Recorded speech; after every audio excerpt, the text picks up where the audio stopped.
ಬಳ್ಳಾರಿಯಲ್ಲಿ ಸ್ವಲ್ಪ ದಿನದ ಹಿಂದೆ ಬ್ಯಾನರ್ ಗಲಾಟೆ ಆಯಿತು. ಈಗ ಮಾಡೆಲ್ ಹೌಸ್ಗೆ ಬೆಂಕಿ ಹಚ್ಚಿದಂತ ಪ್ರಕರಣ ಜೋರಾಗಿ ಸದ್ದು ಮಾಡ್ತಾ ಇದೆ. ಜನಾರ್ದನ್ ರೆಡ್ಡಿ ಮಾಡೆಲ್ ಹೌಸ್ಗೆ ಬೆಂಕಿ ಪ್ರಕರಣ ಸಂಬಂಧ ಪೊಲೀಸರು ತನಿಖೆಯನ್ನ ಮುಂದುವರೆಸಿದ್ದಾರೆ. ಇನ್ನು ಸ್ಥಳಕ್ಕೆ ಭೇಟಿಯನ್ನ ಕೊಟ್ಟಿದ್ದಾರೆ ರೆಡ್ಡಿ ಮತ್ತು ರಾಮುಲು. ಸುಟ್ಟ ಮನೆಯಲ್ಲಿ ಪರಿಶೀಲನೆಯನ್ನ ಮಾಡಿದ್ದಾರೆ, ಮಾಹಿತಿಯನ್ನ ಸಂಗ್ರಹ ಮಾಡಿದ್ದಾರೆ. ಇನ್ನು ಘಟನೆ ಸಂಬಂಧ ಆರೋಪ ಪ್ರತ್ಯಾರೋಪಗಳು ಜೋರಾಗಿ ಕೇಳಿ ಬರ್ತಾ ಇತ್ತು. ಸದ್ಯಕ್ಕೆ ಪೊಲೀಸರು ತನಿಖೆಯನ್ನ ಮಾಡ್ತಾ 8 ಮಂದಿಯನ್ನ ವಶಕ್ಕೆ ಪಡೆದಿದ್ದಾರೆ, ವಿಚಾರಣೆಗೆ ಒಳಪಡಿಸಿದ್ದಾರೆ. ಬಳ್ಳಾರಿಯ ಕೌಲ್ ಬಜಾರ್ನ 8 ಯುವಕರನ್ನ ವಶಕ್ಕೆ ಪಡೆಯಲಾಗಿದೆ. 8 ಮಂದಿ ಪೈಕಿ 6 ಯುವಕರು ಅಪ್ರಾಪ್ತರು ಅನ್ನೋದು ಗೊತ್ತಾಗಿದೆ. ಪ್ರಾಥಮಿಕವಾಗಿ ತನಿಖೆ ಮಾಡಿದಾಗ ರೀಲ್ಸ್ ಮಾಡೋಕ್ ಹೋಗಿದ್ದಾರೆ, ಆಗ ಬೆಂಕಿ ಹಚ್ಚಿರುವಂತ ಸಂಶಯ ಇದೆ. ಸಿಗರೇಟ್ ವಿಷಯವಾಗಿ ಬೆಂಕಿ ತಾಗಿರುವಂತ ಸಂಶಯ ಇದೆ. ಆರೋಪಿಗಳನ್ನ ಪೊಲೀಸರು ತೀವ್ರ ರೀತಿಯಲ್ಲಿ ವಿಚಾರಣೆಗೆ ಒಳಪಡಿಸಿದ್ದಾರೆ. ಘಟನೆ ಬಗ್ಗೆ ಹೆಚ್ಚಿನ ಮಾಹಿತಿಯನ್ನು ನಾವು ಕಲೆ ಹಾಕ್ತಾ ಇದ್ದೀವಿ ಅಂತ ಹೇಳಿ ಎಸ್ಪಿ ಮಾಹಿತಿಯನ್ನ ಕೊಟ್ಟಿದ್ದಾರೆ. ಇಲ್ಲಿ ರಾಜಕೀಯವಾಗಿಯೂ ಸಮರ ನಡೀತಾ ಇದೆ. ಅಂದ್ರೆ ಶಾಸಕರ ಕಡೆಯವರೇ ಈ ರೀತಿ ಮಾಡಿಸಿದ್ದಾರೆ ಅಂತ ಹೇಳಿ ನಿನ್ನೆ ಸೋಮಶೇಖರ್ ರೆಡ್ಡಿ ಅವರು ಆರೋಪವನ್ನ ಮಾಡಿದ್ರು. ಖುದ್ದಾಗಿ ಇವತ್ತು ಸ್ಥಳಕ್ಕೆ ಜನಾರ್ದನ್ ರೆಡ್ಡಿ ಮತ್ತೆ ಶ್ರೀರಾಮುಲು ಭೇಟಿಯನ್ನ ಕೊಟ್ಟಿದ್ದಾರೆ. ಮನೆಯೊಳಗೆ ಏನೆಲ್ಲ ವಸ್ತುಗಳು ಸುಟ್ಟು ಹೋಗಿದೆ ಅಂತ ನೋಡ್ತಾ ಇದ್ದಾರೆ, ಪರಿಶೀಲನೆಯನ್ನ ಮಾಡ್ತಾ ಇದ್ದಾರೆ. ಇನ್ನೊಂದು ಕಡೆ ಪೊಲೀಸರು ಈ ಪ್ರಕರಣದಲ್ಲಿ 8 ಯುವಕರನ್ನ ಬಂಧಿಸಿದ್ದಾರೆ. ಅದರಲ್ಲಿ 6 ಜನ ಅಪ್ರಾಪ್ತರಿದ್ದಾರೆ ಅನ್ನೋದು ಗೊತ್ತಾಗಿದೆ. ರೀಲ್ಸ್ ಹುಚ್ಚಾಟದಿಂದಾಗಿ ಸಿಗರೇಟ್ನಿಂದ ಈ ಬೆಂಕಿ ತಾಗಿ ಮನೆ ಸುಟ್ಟಿರಬಹುದು ಅಂತ ಹೇಳಿ ಸದ್ಯಕ್ಕೆ ಸಂಶಯ ಇದೆ. ಆಧಾರದ ಮೇಲೂ ಕೂಡ ತನಿಖೆಯನ್ನ ಪೊಲೀಸರು ಮುಂದುವರೆಸಿದ್ದಾರೆ. ಇನ್ನು ಈ ವಿಷಯವಾಗಿ ಈಗ ಜನಾರ್ದನ್ ರೆಡ್ಡಿ ಮತ್ತೆ ಶ್ರೀರಾಮುಲು ಏನು ಆರೋಪ ಮಾಡ್ತಾರೆ ನೋಡ್ಬೇಕಾಗುತ್ತೆ. ಯಾಕಂದ್ರೆ ಶಾಸಕರು ಅಂದ್ರೆ ನಾರಾ ಭರತ್ ರೆಡ್ಡಿ ಹಿಂದೆ ರೆಡ್ಡಿ ಮನೆಯನ್ನು ಸುಟ್ಟು ಹಾಕ್ಬಿಡ್ತೀನಿ ಅಂತೆಲ್ಲ ಹೇಳಿದ್ದ ವಿಷಯವನ್ನೇ ಇಟ್ಕೊಂಡು ಹಂಗೆ ಮಾಡಿದ್ದಾರೆ, ಅವ್ರ ಕಡೆಯವರೇ ಮಾಡಿರೋದು, ದುಷ್ಕರ್ಮಿಗಳಿಂದ ಬೆಂಕಿ ಹಚ್ಚಿದ್ದಾರೆ, ಬಳ್ಳಾರಿಯನ್ನ ಸುಡೋಕ್ ಹೊರಟಿದ್ದಾರೆ, ಹಿಂಗೆಲ್ಲ ಆರೋಪಗಳನ್ನು ಮಾಡ್ತಾ ಇದ್ರು.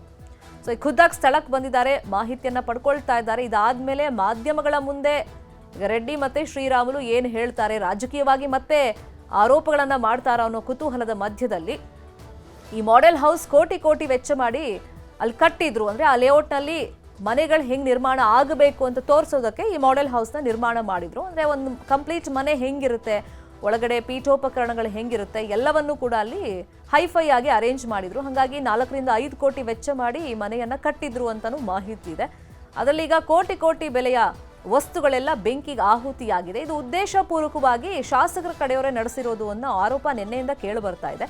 ಆದರೆ ಪೊಲೀಸರು ತನಿಖೆ ಮಾಡಿದಾಗ ಪ್ರಾಥಮಿಕವಾಗಿ ಯುವಕರು ಒಂದು ರೀಲ್ಸ್ ಹುಚ್ಚಾಟ ಮಾಡ್ತಾ ಇದ್ರು. ಈ ಸೋಷಿಯಲ್ ಮೀಡಿಯಾ ಹುಚ್ಚಾಟದಿಂದಾಗಿನೇ ಸಿಗರೇಟ್ ಬೆಂಕಿ ತಗುಲಿ ಈ ಮನೆ ಸುಟ್ಟು ಹೋಗಿದೆ ಅಂತ ಹೇಳ್ತಾ ಇದ್ದಾರೆ. ಈಗ 8 ಜನರನ್ನೇನು ವಶಕ್ಕೆ ಪಡೆದಿದ್ದಾರೆ, ಅವನ್ನೆಲ್ಲ ತೀವ್ರ ರೀತಿಯಲ್ಲಿ ವಿಚಾರಣೆಗೆ ಒಳಪಡಿಸಿದ್ದಾರೆ. ಅವರಿಗೇನು ಬಾಯಿ ಬಿಡ್ತಾರೆ ಅದು ತುಂಬಾನೇ ಮಹತ್ವವನ್ನು ಪಡ್ಕೊಳ್ಳುತ್ತೆ. ಅಂದರೆ ರಾಜಕೀಯ ದ್ವೇಷದಿಂದನೇ ಹಿಂಗೆ ಮಾಡಿದ್ರ ಅಥವಾ ರೀಲ್ಸ್ ಹುಚ್ಚಾಟದಿಂದಾಗಿ ಅಲ್ಲೇನೋ ಒಂದು ಕಿಡಿತಾಗಿ ಆಯ್ತಾ ನೋಡಬೇಕು. ಗೊತ್ತಾದ ತಕ್ಷಣ ನಾನು ಎಸ್ ಪಿ ಅವರಿಗೆ ನಾನು ಮಾತಾಡಿದೆ. ಇದರಲ್ಲಿ ಒಂದು ವಿಶೇಷ ಏನಂತಂದರೆ ಆ ತಕ್ಷಣ ನಾನು ಇವಾಗ ಎಸ್ ಪಿ ಅವರು ಪ್ರೆಸ್ ಮೀಟ್ ಮಾಡಿದ್ದು ನಾನು ನೋಡಿದ್ದೇನೆ. ಅವ್ರು ಹೇಳಿರುವಂಥ ಒಂದು ವಿಷಯದಲ್ಲಿ ಒಂದು ರೀಲ್ಸ್ ಮಾಡೋದಕ್ಕೆ ಹುಡುಗರು ಯಾರೋ ಇಲ್ಲಿ ಬಂದು ಈ ಒಂದು ಬೆಂಕಿ ಅನಾಹುತ ಆಗಿದೆ ಅಂತ ಅನ್ನೋ ಮಾತನ್ನು ಅವ್ರು ಹೇಳಿದ್ದಾರೆ. ಇಲ್ಲಿ ಒಂದೇ ಒಂದು ವಿಷಯ ಏನಂತಂದರೆ ಯಾವುದೇ ಕಾರಣಕ್ಕೂ ಕೂಡ ಇಲ್ಲಿ 2 ಸೆಕ್ಯೂರಿಟಿ ಇದ್ದಾರೆ. ಒಬ್ಬರು ಆಫೀಸ್ ಅಂತೇಳಿ, ಇನ್ನೊಬ್ಬರು ಮಂಜುನಾಥ್ ಅಂತೇಳಿ. 2 ಸೆಕ್ಯೂರಿಟಿ ಅವರು ಈ ಟೋಟಲ್ ನಿಮಗೆ ಒಂದು 200 ಎಕರೆ ರೌಂಡ್ ಹೊಡಿಲಿಕ್ಕೆ 2 ತಾಸು ಆಗುತ್ತೆ. ಸೆಕ್ಯೂರಿಟಿ ಅವರು ಅವ್ರ ಕಣ್ಣಿಗೆ ಇದು ಬಿದ್ದಿದ ತಕ್ಷಣ ಯಾವಾಗ ಹೊಗೆ ಬರ್ತಾ ಇತ್ತು ಓಡಿ ಬಂದು ಅದನ್ನು ವಿಡಿಯೋ ಮಾಡೋದ್ರ ಜೊತೆಗೆ ಸೈಟ್ ಇಂಜಿನಿಯರ್ಗೆ ಮತ್ತು ಇದಕ್ಕೆ ಸಂಬಂಧಪಟ್ಟ ಸೂಪರ್ವೈಸರ್ಗಳಿಗೆ ಫೋನ್ ಮಾಡಿದ ತಕ್ಷಣ ಅವರು ಇಲ್ಲಿಗೆ ಆಗಮಿಸಿರಂತ. ಆಗಮಿಸಿ ಅವ್ರು ಏನು ಮನೆ ಹತ್ರ ಬರೋ ಟೈಮ್ನಲ್ಲಿ ಯಾರು ಹುಡುಗರು ಓಡೋಗ್ತಾ ಇದ್ರು ಅವ್ರನ್ನ ವಿಡಿಯೋಗಳು ತೆಗೆದಿರುತ್ತೆ. ಆ ವಿಡಿಯೋಗಳನ್ನು ಮೀಡಿಯಾಗೆ ಮತ್ತು ಪೊಲೀಸರಿಗೆ ತಕ್ಷಣ ನಮ್ಮ ಕಡೆಯಿಂದ ನಾವು ಎಲ್ಲರಿಗೂ ಕೂಡ ಡಿಸ್ಟ್ರಿಬ್ಯೂಟ್ ಮಾಡಿರೋಂಥ ಒಂದು ವಿಷಯ. ಇದೇ ವಿಚಾರವಾಗಿ ಇನ್ನಷ್ಟು ಡೀಟೇಲ್ ಆಗಿ ಇನ್ಫಾರ್ಮೇಶನ್ ಕೊಡ್ತಾ ಹೋಗೋದಕ್ಕೆ ನೇರ ಸಂಪರ್ಕದಲ್ಲಿ ಕನೆಕ್ಟ್ ಆಗಿದ್ದಾರೆ ನಮ್ಮ ರಿಪೋರ್ಟರ್ ಬಸವರಾಜು. ಈಗ ರೆಡ್ಡಿ ಮತ್ತೆ ಶ್ರೀರಾಮುಲು ಸ್ಥಳಕ್ಕೆ ಬಂದಿದ್ದಾರೆ. ಅವ್ರು ಯಾವ ತರ ಆರೋಪಗಳನ್ನ ಮಾಡ್ತಾ ಇದ್ದಾರೆ, ಪೊಲೀಸರು ತನಿಖೆ ಹಂತದಲ್ಲಿ ಏನೆಲ್ಲ ಪ್ರಾಥಮಿಕ ಮಾಹಿತಿ ಸಿಕ್ಕಿದೆ? ಯಾಕಂದ್ರೆ ನಿನ್ನೆ ಸೋಮಶೇಖರ್ ರೆಡ್ಡಿ ಮಾತಾಡ್ತಾ ಡೀಸೆಲ್ ಎಲ್ಲ ತಂದಿದ್ರು, ಉದ್ದೇಶಪೂರ್ವಕವಾಗಿ ಡೀಸೆಲ್ ಹಾಕಿ ಬೆಂಕಿ ಹಾಕಿದ್ದಾರೆ ಅಂತೆಲ್ಲ ಆರೋಪಗಳನ್ನ ಮಾಡ್ತಾ ಇದ್ರಲ್ಲ. ಖಂಡಿತ ಶರ್ಮಿತಾ, ನಿನ್ನೆ ಸಂಜೆ 6 ಗಂಟೆ ಸುಮಾರಿಗೆ ಮಾಜಿ ಸಚಿವ ಜನಾರ್ದನ್ ರೆಡ್ಡಿ ಅವರ ಮಾಲೀಕತ್ವದ ಲೇಔಟ್ನ ಮಾಡಲ್ ಹೌಸ್ಗೇನು ದುಷ್ಕರ್ಮಿಗಳು ಬೆಂಕಿ ಹಚ್ಚಿರ್ತಕ್ಕಂಥ ಪ್ರಕರಣ ಇಡೀ ಸಾಕಷ್ಟು ರಾಜಕೀಯ ತಿರುವನ್ನು ಕೂಡ ಪಡೆದುಕೊಳ್ತಿರತಕ್ಕಂಥದ್ದು. ಈಗಷ್ಟೇ ಕೆಲ ನಿಮಿಷಗಳಿದ್ದಷ್ಟೇ ಮಾಜಿ ಸಚಿವ ಜನಾರ್ದನ್ ರೆಡ್ಡಿ ಶ್ರೀರಾಮುಲು ಅವರು ಕೂಡ ಘಟನಾ ಸ್ಥಳಕ್ಕೆ ಬಂದು ಬೆಂಕಿ ಹಚ್ಚಿರ್ತಕ್ಕಂಥ ಮಾಡಲ್ ಹೌಸ್ ಅನ್ನು ಕೂಡ ವೀಕ್ಷಣೆ ಕೂಡ ಮಾಡಿರ್ತಕ್ಕಂಥದ್ದು. ಈಗ ಮಾಜಿ ಸಚಿವ ಜನಾರ್ದನ್ ರೆಡ್ಡಿ ಅವರು ಕೂಡ ಗಂಭೀರವಾದಂತಹ ಆರೋಪವನ್ನು ಕೂಡ ಮಾಡಿರ್ತಕ್ಕಂಥದ್ದು. ಪ್ರಮುಖವಾಗಿ ಈ ಬೆಂಕಿ ಹಚ್ಚಿರ್ತಕ್ಕಂಥ ಪ್ರಕರಣ ಇದಕ್ಕೆ ಶಾಸಕ ಭರತ್ ರೆಡ್ಡಿ ಅವರೇ ಕಾರಣ, ಅವರ ಬೆಂಬಲಿಗರಿಂದನೇ ಕೃತ್ಯ ಆಗಿದೆ ಅನ್ನೋ ಗಂಭೀರ ಆರೋಪವನ್ನು ಕೂಡ ಮಾಡಿರ್ತಕ್ಕಂಥದ್ದು. ನಿನ್ನೆ ಕೂಡ ಸೋಮಶೇಖರ್ ರೆಡ್ಡಿ ಅವರು ಕೂಡ ಇದೇ ಆರೋಪವನ್ನು ಕೂಡ ಮಾಡಿರ್ತಕ್ಕಂಥದ್ದು. ಯಾಕೆಂತಂದ್ರೆ ಈ ಹಿಂದೆ 4 ತಿಂಗಳ ಹಿಂದಷ್ಟೇ ಈ ಲೇಔಟ್ ಅಲ್ಲಿ ಕೆಲವೊಂದು ಘಟನೆ ಕೂಡ ಆಗಿರ್ತಕ್ಕಂಥದ್ದು.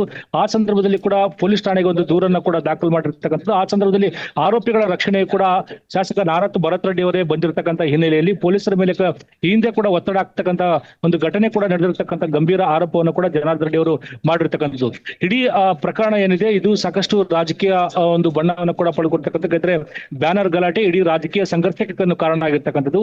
ಈಗ ಮತ್ತೆ ಬೆಂಕಿ ಹಚ್ಚಿರ್ತಕ್ಕಂಥ ಪ್ರಕರಣ ಕೂಡ ಅದೇ ತಿರುವನ್ನು ಕೂಡ ಪಡೆದುಕೊಳ್ತಕ್ಕಂಥದ್ದು. ಯಾಕೆಂತಂದ್ರೆ ಈಗಾಗಲೇ ಪೊಲೀಸರ ಪ್ರಾಥಮಿಕ ತನಿಖೆಯಿಂದ ಇಲ್ಲಿ ಗೊತ್ತಾಗಿರ್ತಕ್ಕಂಥದ್ದು ಈಗಾಗಲೇ 8 ಜನ ಯುವಕರನ್ನ ಕೂಡ ಪೊಲೀಸರು ವಶಕ್ಕೆ ಪಡೆದು ವಿಚಾರಣೆಯನ್ನು ಕೂಡ ಮಾಡ್ತಾ ಇರ್ತಕ್ಕಂಥದ್ದು. ಅದರಲ್ಲಿ 6 ಜನ ಅಪ್ರಾಪ್ತ ಬಾಲಕರನ್ನು ಕೂಡ ಗೊತ್ತಾಗಿದೆ. ಆದ್ರೆ ಪೊಲೀಸರ ಪ್ರಾಥಮಿಕ ತನಿಖೆಯಲ್ಲಿ ಗೊತ್ತಾಗಿರ್ತಕ್ಕಂಥದ್ದು 8 ಜನ ಯುವಕರು ಕೂಡ ಈ ಒಂದು ಮಾಡಲ್ ಹೌಸ್ ನಲ್ಲಿ ರೀಲ್ಸ್ ಮಾಡ್ಲಿಕ್ಕೆ ಬಂದು ಒಂದು ಬೆಂಕಿ ಅವಘಡ ಆಗಿದೆ ಅನ್ನೋ ನಿಟ್ಟಿನಲ್ಲಿ ಕೂಡ ಒಂದು ಪೊಲೀಸರ ಪ್ರಾಥಮಿಕ ತನಿಖೆಯಿಂದ ಕೂಡ ಗೊತ್ತಾಗಿರ್ತಕ್ಕಂಥದ್ದು. ಆದ್ರೆ ಜನಾರ್ದನ್ ರೆಡ್ಡಿ ಅವರು ಆರೋಪ ಮಾಡ್ತಕ್ಕಂಥದ್ದು ಈ ರೀತಿಯ ಮಾಡಲ್ ಹೌಸ್ ನಲ್ಲಿ ರೀಲ್ಸ್ ಮಾಡ್ಲಿಕ್ಕೆ ಏಕೆ ಸಾಧ್ಯ ಆಗುತ್ತೆ, ಇದರ ಉದ್ದೇಶನೇ ಬೇರೆ ಇದೆ ಅನ್ನೋ ಆರೋಪವನ್ನು ಕೂಡ ಮಾಡ್ತಾ ಇರ್ತಕ್ಕಂಥದ್ದು. ಇಡೀ ಪ್ರಕರಣದ ಬಗ್ಗೆ ಕೂಡ ಎಲ್ಲೋ ಒಂದು ಕಡೆ ಪೊಲೀಸರ ಮೇಲೆ ಕೂಡ ಒತ್ತಡ ಆಗ್ತಕ್ಕಂಥ ಕೆಲಸಗಳು ಕೂಡ ಆಗ್ತಾ ಇದೆ ಅನ್ನೋ ಆರೋಪವನ್ನು ಕೂಡ ಮಾಡ್ತಾ ಇದ್ದಾರೆ. ಪೊಲೀಸರು ಕೂಡ ನಿಷ್ಪಕ್ಷಪಾತವಾದಂತಹ ತನಿಖೆಯನ್ನ ಮಾಡಬೇಕು ಅನ್ನೋ ನಿಟ್ಟಿನಲ್ಲಿ ಕೂಡ ಜನಾರ್ದನ್ ರೆಡ್ಡಿ ಅವರು ಒತ್ತಾಯ ಮಾಡ್ತಾ ಇದ್ದಾರೆ. ಅದ್ರ ಜೊತೆಗೆ ಮಂಗಳವಾರ ಇದೇ ವಿಚಾರ ಮತ್ತು ಬಳ್ಳಾರಿಯ ಬ್ಯಾನರ್ ಗಲಾಟೆ ವಿಚಾರವನ್ನು ಕೂಡ ಸದನದಲ್ಲಿ ನಾವು ಪ್ರಸ್ತಾಪ ಮಾಡ್ತೇವೆ ಅನ್ನೋ ನಿಟ್ಟಿನಲ್ಲಿ ಕೂಡ ಜನಾರ್ದನ್ ರೆಡ್ಡಿ ಅವರು ಹೇಳಿರ್ತಕ್ಕಂಥದ್ದು. ಶರ್ಮಿತಾ.